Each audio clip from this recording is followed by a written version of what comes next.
À la dernière communication, le diagnostic étiologique est un volet très important dans la prise en charge des dilatations de branches. Cependant, dans un nombre de cas, l'étiologie n'est pas retrouvée. Donc, quelle prise en charge globale d'une dilatation de branches sans diagnostic étiologique? À vous la parole. Alors, j'enchaîne en espérant que mes diapos soient sages et n'inversent pas les tableaux.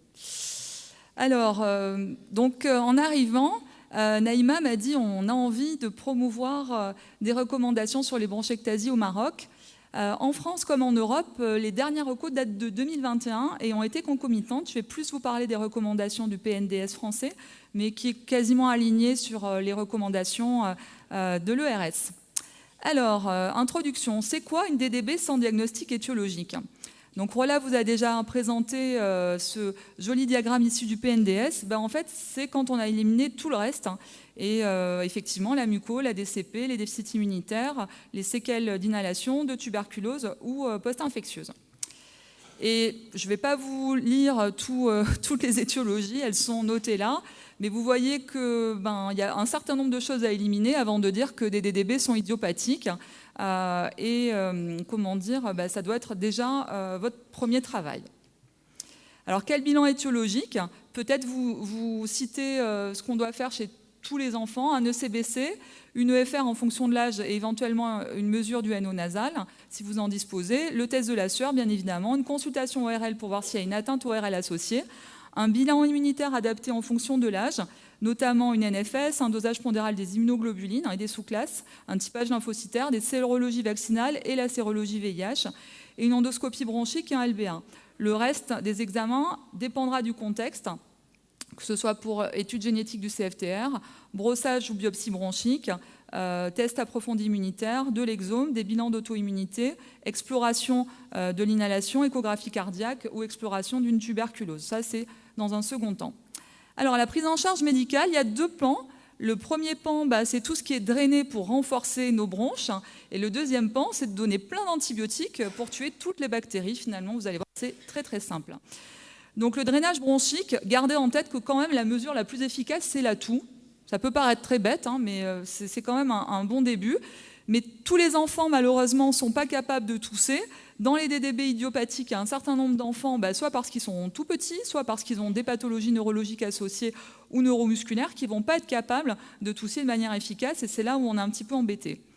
Donc le drainage bronchique, le PNDS nous dit qu'il faut le faire selon l'état clinique du patient de manière pluri-hebdomadaire à pluri-quotidienne, bien sûr avec des mesures d'hygiène.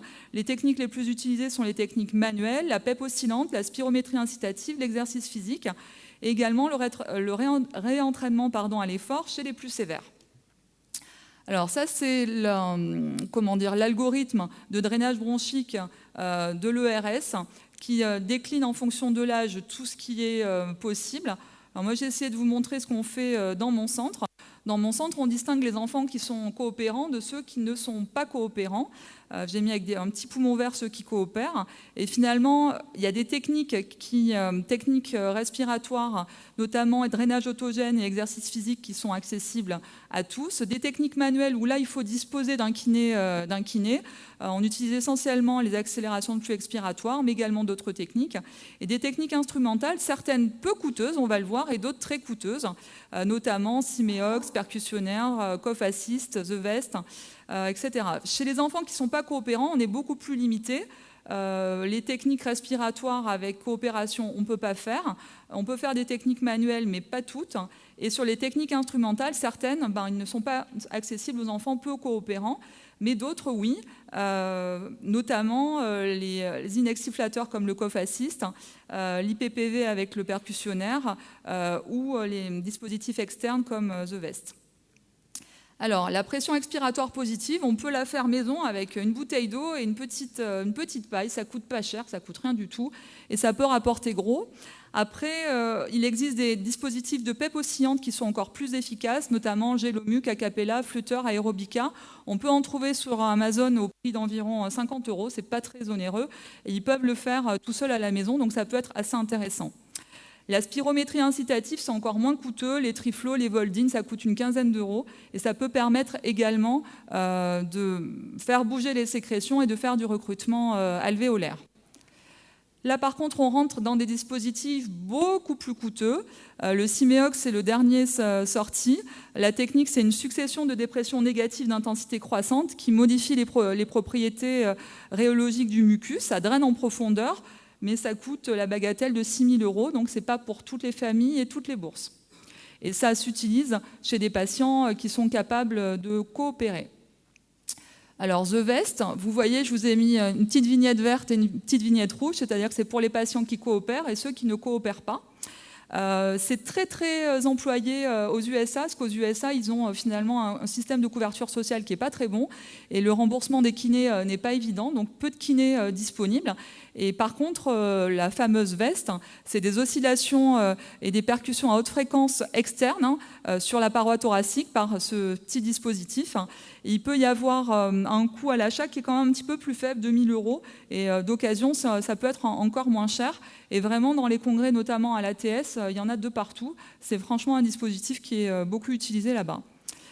Nous, en France, on utilise alors surtout essentiellement, et quand il y a des troubles de ventilation qui se constituent, les dispositifs d'IPPV, c'est-à-dire la ventilation à percussion intrapulmonaire. C'est essentiellement le percussionnaire ou phasitron ou le méthaneb d'Hilrom. Ça coûte assez cher, ça a environ 10 000 €, et ça permet essentiellement de finalement lever les atélectasies distales qui compliquent parfois les dilatations des bronches. Et on peut régler la fréquence, l'amplitude et la durée des percussions.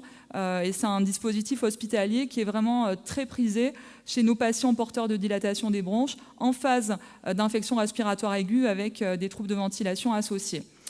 Pour les patients qui ne sont pas du tout coopérants, parfois on utilise également, et qui ont des dilatations des bronches, des cough assist. La technique, c'est de l'inexculpation. Ça reproduit le mécanisme de la toux. Vous avez une pression inspiratoire, puis une pression négative expiratoire qui est appliquée. Ça draine essentiellement les sécrétions proximales. Et vous en avez plusieurs, Cough Assist, Clearway et OV 70. Et le coût à l'achat est quand même beaucoup moins onéreux, 1 500 € environ, que certains dispositifs que je viens de vous présenter. Alors, au-delà des dispositifs instrumentaux, est-ce qu'il y a des agents mucoactifs qu'on peut utiliser? Les molécules, c'est le sérum salé hypertonique à 6 ou 7%. La poudre de mannitol, nous l'avons également mis dans le PNDS. L'action, c'est d'augmenter le volume de sécrétion et l'hydratation. Aucune utilisation systématique à prévoir chez vos patients de ce type d'agent mucoactif. Les seules indications sont la persistance de symptômes quotidiens importants malgré l'ensemble de la prise en charge, des difficultés à l'expectoration, des exacerbations fréquentes, une altération de la qualité de vie, et surtout, si vous les utilisez, il faut le faire après nébulisation de bêta-2 mimétique, ça peut induire une hyperactivité bronchique, et le faire bien évidemment avant une séance de kinésithérapie pour que ce soit le plus rentable possible. Y a-t-il une place pour les bronchodilatateurs et les corticoïdes inhalés chez ce type de patients? En fait, non. Il n'y a pas d'intérêt, sauf si vous avez démontré un asthme et une hyperactivité bronchique associée. Le traitement des dilatations des bronches, ce ne sont pas les bêta-2 mimétiques ni les corticoïdes inhalés quand ces dilatations ne sont pas en lien avec un asthme et une hyperactivité bronchique. Alors, l'azithromycine, extrêmement intéressant. C'est un produit magique qui a des propriétés antibactériennes, mais également antivirales, anti-inflammatoires, immunomodulatrices, réparatrices bronchiques, également un effet, même si ce n'est pas le sujet ici, sur la synthèse du surfactant, et qui a une durée de vie longue qui permet une administration plus facile.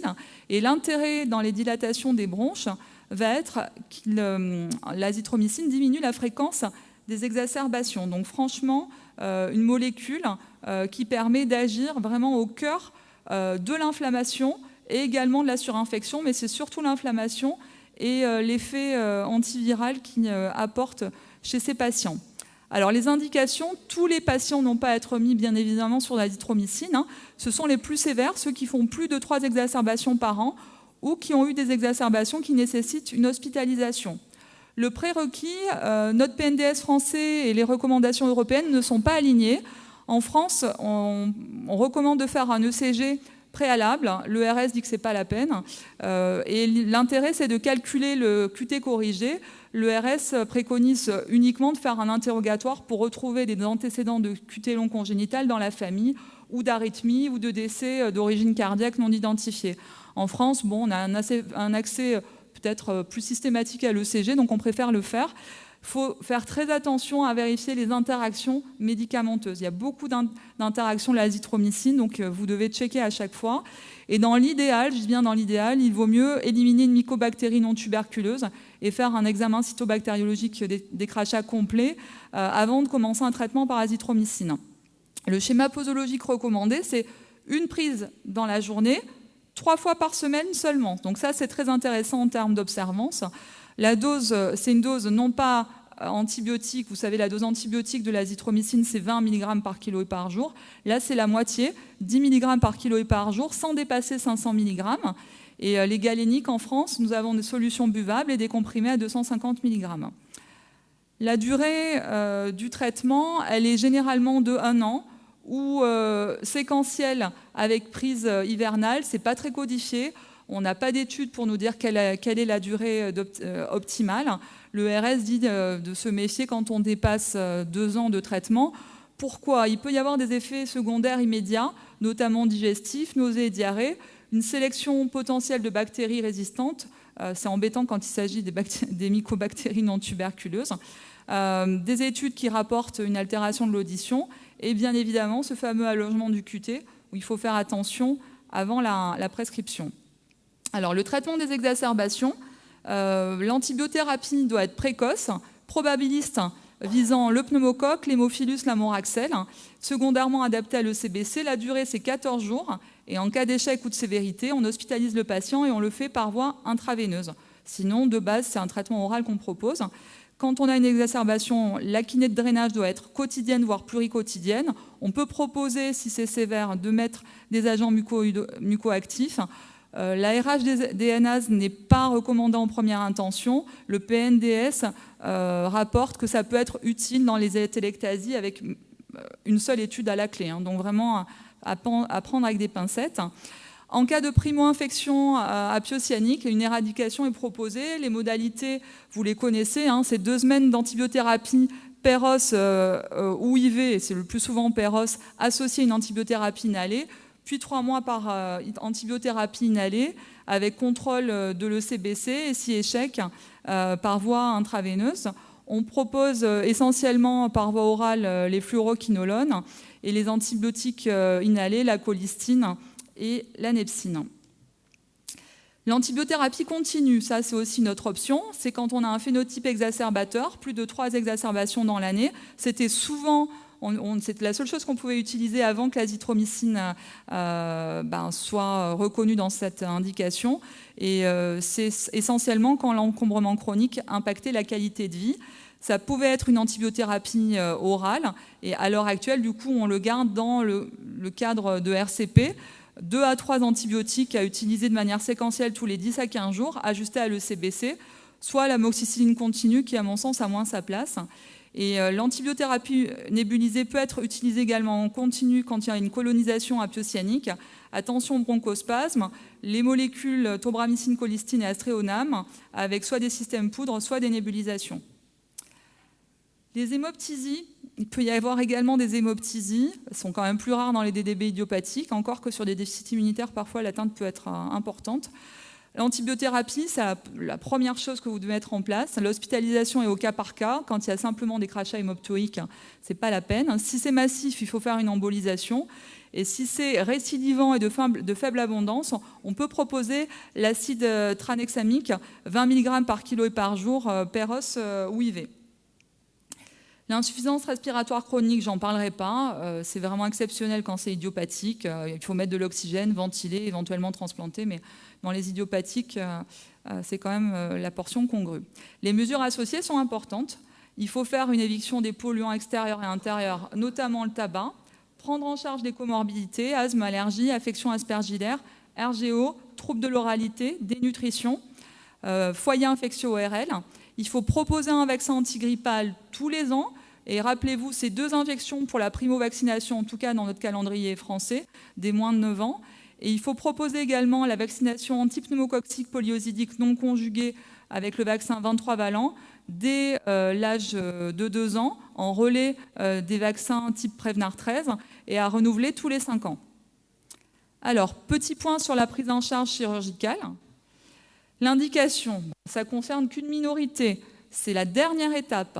C'est quand il y a eu un échec du traitement médical que vous devez prouver, c'est-à-dire la persistance d'un foyer infectieux en visualisant une bronchorrhée en endoscopie. C'est 2/3 des indications.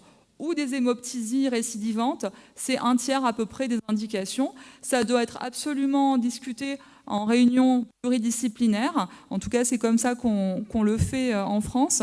Après contrôle du scanner thoracique et endoscopie bronchique qui montre la persistance de sécrétions mucopurulentes. Il faut préparer les patients à la chirurgie. Un patient qui n'est pas préparé, c'est un patient qui risque de développer potentiellement de nouvelles DDB derrière. Il faut qu'il ait beaucoup de kiné dans les 15 jours, voire même plus qui précèdent, une antibiothérapie préventive 7 jours avant, par de l'augmentin ou adapté à l'ECBC.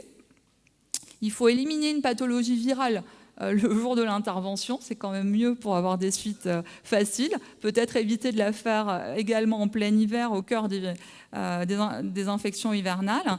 Et bien évidemment, faire un bronchodilatateur avant le geste s'il y a une hyperactivité bronchique pour faciliter la tâche de l'anesthésiste. Il vous remerciera. Les modalités, c'est souvent malheureusement des lobectomies. Les segmentectomies, on devrait, c'est ce qui épargne le plus, mais parfois c'est tellement inflammatoire et tellement collé que même quand le chirurgien souhaite faire une segmentectomie, parfois compliqué. La voie d'abord, la thoracoscopie à privilégier, ça permet d'avoir des suites opératoires et une croissance de la cage thoracique plus harmonieuse.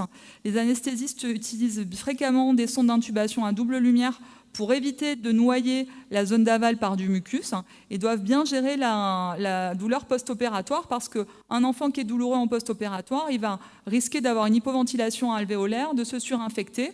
Et les complications de la thoracotomie, si jamais c'est cette voie qui a été choisie, c'est la douleur, mais également les déformations thoraciques et la scoliose post-opératoire.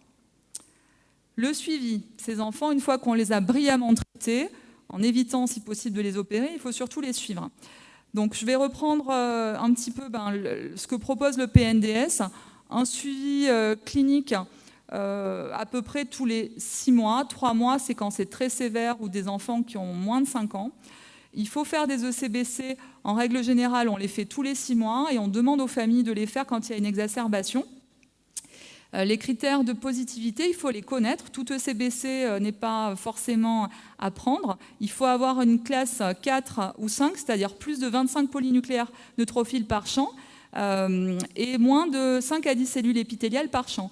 Plus de 10 puissance 7, supérieur ou égal à 10 puissance 7 germes classiques. Et si c'est des germes à croissance lente, comme le piosanique, le cutoff est à 10 puissance 2. La recherche de mycobactéries sur ECBC, vous devez la faire 1 fois par an. Le FR, comme disait Roland, c'est tous les 6 à 12 mois. La radiographie du thorax, 1 fois par an. Capnographie et tests de marche sont réservés, ainsi qu'échographie cardiaque, aux patients avec l'altération fonctionnelle la plus importante, c'est-à-dire ceux qui ont moins de 40% de VEMS, et se réalisent en règle générale de manière annuelle. Le scanner thoracique, ça, il faut vraiment le garder en tête, et c'est une des différences avec le prochain topo que je vais vous faire, c'est que ce scanner est indiqué sur le suivi évolutif initial s'il y a une aggravation clinique ou fonctionnelle ou une anomalie radiologique. Il n'y a pas de nécessité de programmer chez des patients qui ont des DDB idiopathiques un suivi scanographique réglé, comme c'est le cas, par exemple, on va le voir dans la dyskinésie ciliaire. C'est uniquement si ça apporte quelque chose à la prise en charge de votre patient. Et probablement, c'est dans le cadre d'une aggravation que vous allez programmer ce scanner. L'idée, c'est d'éviter de trop irradier les enfants, même si on dispose de scanners basse dose. En règle générale, c'est rentable que quand il y a une aggravation. Bilan sanguin, tous les 12 mois, on recommande de suivre les dosages d'IgE total, race aspergillus et sérologie aspergillaire. Donc les références, c'est le PNDS français, avant que ce soit sans doute le PNDS marocain. L'ERS, oui aussi, mais ils disent parfois pas tout à fait la même chose. En tout cas, il y a peu de différences tout de même. Et si vous avez des questions à poser sur la kiné, je vous ai mis le mail de notre service de kiné dans mon hôpital, qui est très réactif et qui pourra potentiellement vous aider. Je vous remercie pour votre attention. Merci, professeur Giovannini, pour ces présentations. On est un peu en retard, mais on va se donner 5 minutes pour les questions. Est-ce qu'il y a des questions dans la salle?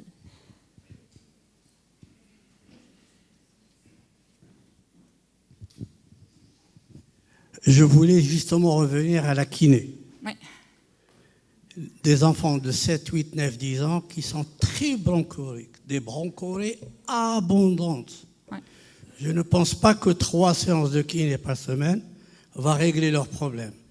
C'est des enfants à qui on dit aux parents, tu te mets dans la salle de bain, sur le lavabo, tu tousses, tu craches pendant 15, 20, 30 minutes s'il le faut, pour évacuer le maximum. Et il fait ça au moins 4 fois par jour. Le matin au réveil, avant le repas de midi, l'après-midi vers 7-8 heures et le soir.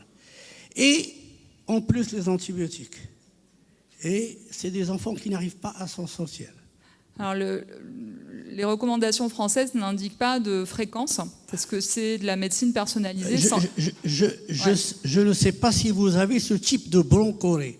C'est comme des bronchites chroniques chez l'adulte. C'est quelqu'un qui jette en permanence. C'est très variable. Depuis l'avènement de l'azithromycine, franchement, on peut arriver à passer ces phases-là plus facilement. Auparavant, quand on était condamné à donner des antibiotiques 3 fois par jour en continu chez des patients qui ne le prenaient pas, quand j'étais un peu plus jeune, effectivement, on avait des patients. L'azithromycine permet de réguler un petit peu plus les choses. Après, la fréquence, elle est patient-dépendante et c'est vraiment à adapter. On ne va pas prendre en charge des DDB diffuses, kystiques, extrêmement développés et quelques DDB dans le lobe moyen, sur un syndrome du lobe moyen chez un enfant qui est quasiment pas sécrétant. Ce qu'il faut par contre garder en tête, c'est que la kiné, c'est une hygiène de vie, c'est-à-dire que quel que soit le degré de DDB, ils doivent faire de la kiné personnelle effectivement chez eux, mais également accompagner. En France, on a la chance d'avoir des kinés relativement disponibles et pris en charge. Et les systèmes instrumentaux, les petits gélomux, c'est pas très compliqué, ça doit faire partie de leur hygiène de vie quotidienne. Ouais, pour l'antibiothérapie séquentielle, je pense là aussi la majorité des sociétés savantes ont laissé tomber. Ouais. Vu l'émergence de pneumosensibilité d'immunolapénie, je vois que j'ai pas l'impression que vous avez fait allusion à cette antibiothérapie séquentielle. Si, j'ai fait allusion en disant qu'en France, la seule place qui est restée, c'était après une RCP.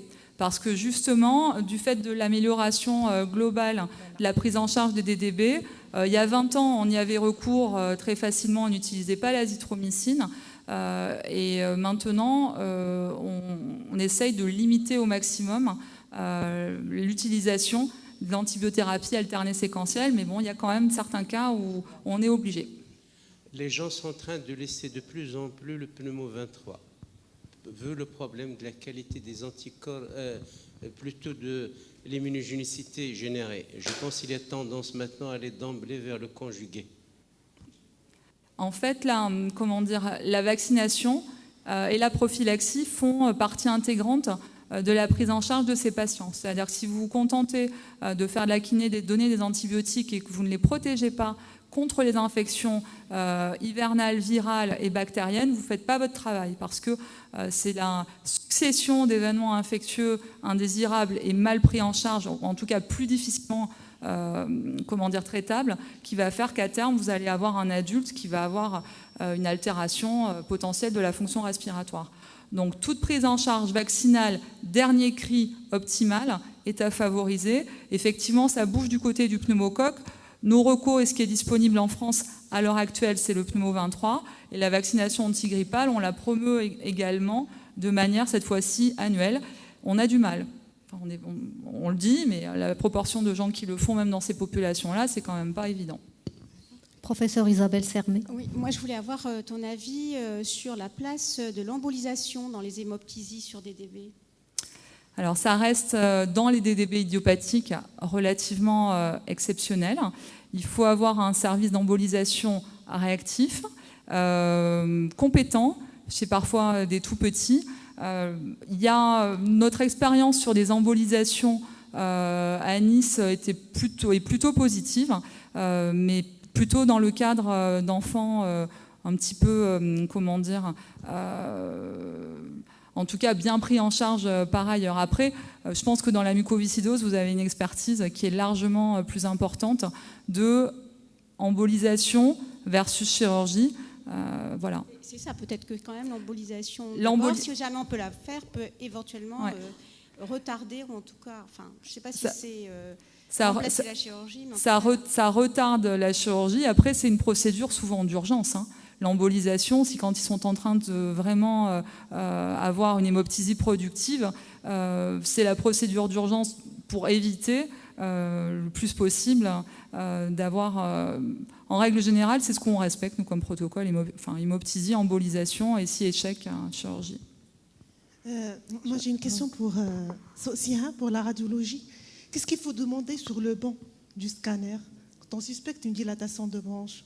On met un enfant tel âge avec suspicion de dilatation de branche, ou il faut préciser le score de Briggs, ou dites-nous, ça se fait systématiquement, tout ce que tu nous as dit, ou il faut préciser? Il faut savoir que le score de Briggs, il est associé aux signaux cliniques et à la vitesse. Alors, en cas de suspicion de dilatation, on demande le scanner haute résolution, parce que des fois, ils vous font un scanner sans coupe fine. Il faut mettre HR. Oui. Oui, il faut mettre un scanner parce que des fois, le radiologue il n'est pas juste à côté, donc le technicien il vous fait un scanner thoracique tout à fait normal. Alors là, s'il y a une suspicion d'hémoptysie, il faut mettre l'injection de produits de contraste aussi. Donc TDM haute résolution HR, et injection de contraste quand on a des hémoptysies. Ça c'est important parce qu'on a des TDM conventionnels qu'on n'arrive pas à interpréter. Une deuxième question, la scintigraphie pulmonaire par l'équipe française, vous la demandez souvent, quand ou non? On en discutait avec Isabelle Sarmé, c'est des indications qui restent relativement exceptionnelles. Pré-transplantation, pour effectivement voir la part de l'atteinte de chacun des poumons. Et pré-chirurgie, c'est pas forcément systématique, mais là, vous m'avez convaincu. Je voulais complémenter ce qu'a dit Mme Hafidi. Les radiologues qui font le scanner pour la désascence des branches ou pour autres pathologies, ce n'est pas tous les mêmes. Ce n'est pas les mêmes scanners. Il y a des pièges, il y a des erreurs diagnostiques. Il ne faut pas hésiter à voir et à revoir et à aller voir le radiologue. Parce que peut-être qu'on va faire un scanner par la suite. Ce sont des scanners chez les enfants low dose, des scanners de contrôle. Et il faut qu'on sache exactement la cartographie précise des dilatations des branches. Professeur Hassani. Je voudrais d'abord remercier tous les orateurs pour leur excellente présentation. En fait, je vais revenir sur deux points importants. D'abord, pour la radio, en fait, on demande toujours, nous, on a l'habitude à l'hôpital de demander donc le scanner haute résolution ou scanner avec coupe millimétrique. Sinon, on fait des scanners comme ça qui ne servent absolument à rien, avec des coupes très larges. Donc, et quand on veut voir le médiastin, il faut préciser injection de contraste si on va chercher des adénopathies. Voilà.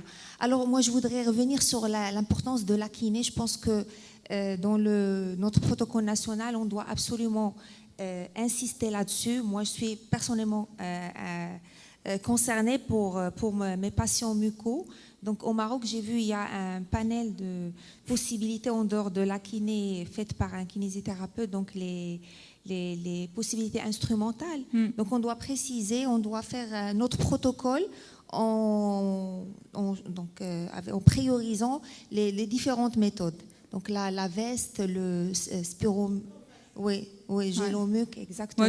C'est important parce que c'est des malades qui sont perdus et qui ne peuvent pas se procurer, donc payer le kinésithérapeute à domicile.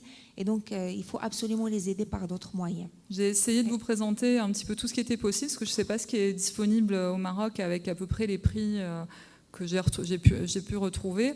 Mais clairement, la veste qui peut... il y a différentes tailles. Il y en a vraiment des tailles pour des tout petits, pour des nourrissons.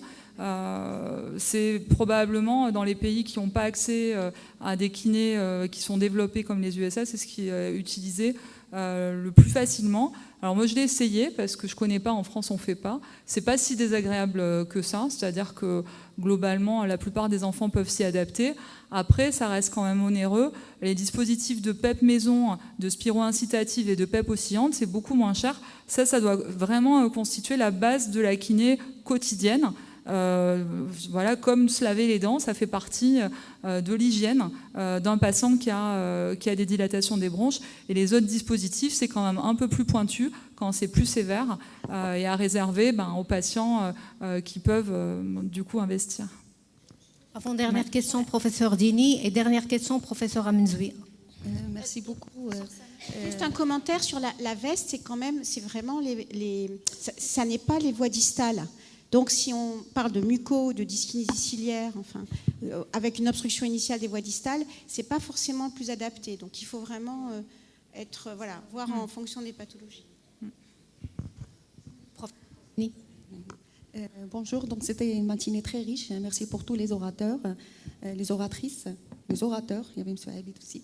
Donc, je voudrais revenir aux pneumopathies. Aux pneumopathies persistantes, bien sûr, dans le cadre des bébés dans l'étiologie, sans étiologie, avec des infections à répétition. Quels sont les critères à la base duquel on peut passer la main au chirurgien? C'est très difficile pour les parents de les convaincre. Est-ce qu'autour d'une RCP, on peut, c'est-à-dire valider sur certains critères? Alors, les premières choses, c'est qu'il ne faut pas décider seul. Je crois que c'est un enseignement important, qu'il faut refaire un tour d'exploration complet pour être sûr qu'on n'ait pas manqué quelque chose. Et dans les explorations, au-delà des explorations étiologiques, où si certaines choses n'ont pas été faites, il faut pousser jusqu'au bout, parce que rien de pire qu'opérer un patient si on n'a pas porté un diagnostic précis, qu'on pense que c'est idiopathique alors qu'il y a une cause sur laquelle on peut agir. Mais refaire le scanner et la fibro est important parce qu'on considère que on se base beaucoup sur l'aspect endoscopique. On fait ces endoscopies normalement sous antibiotiques. Quand il y a une bronchorrhée qui est persistante sous antibiotiques, adaptée aux germes qu'on retrouve, c'est que l'état architectural des bronches qu'on retrouve ne permet plus d'avoir un drainage correct. Mais je pense qu'il faut quand même, avant d'aller à la chirurgie, se reposer la question, est-ce que c'est vraiment idiopathique? Est-ce que je ne me suis pas trompée? Est-ce que ce patient ne peut pas avoir accès à un traitement ciblé et à un traitement plus adapté? Je crois que c'est la première chose à laquelle je penserais. Professeur Amenzoui. Oui, bonjour tout le monde. Je remercie tous les orateurs et les oratrices. C'était une matinée très intéressante. Bon, j'ai une question au radiologue. Pour la dilatation de branche, quand on fait un scanner thoracique chez des patients qui sont hypersécrétants, qui ont des dilatations de branches avec des hypersécrétions, et souvent le radiologue il nous met des foyers de condensation sans qu'il précise des foyers de dilatation.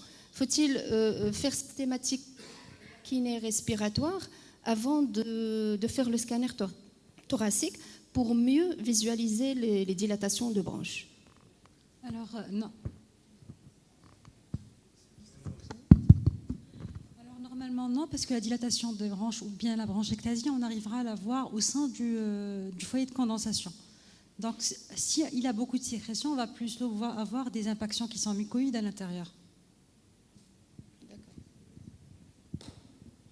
Donc, professeur Dini. Alors, cette session est close. Je remercie les orateurs, les personnes ici présentes.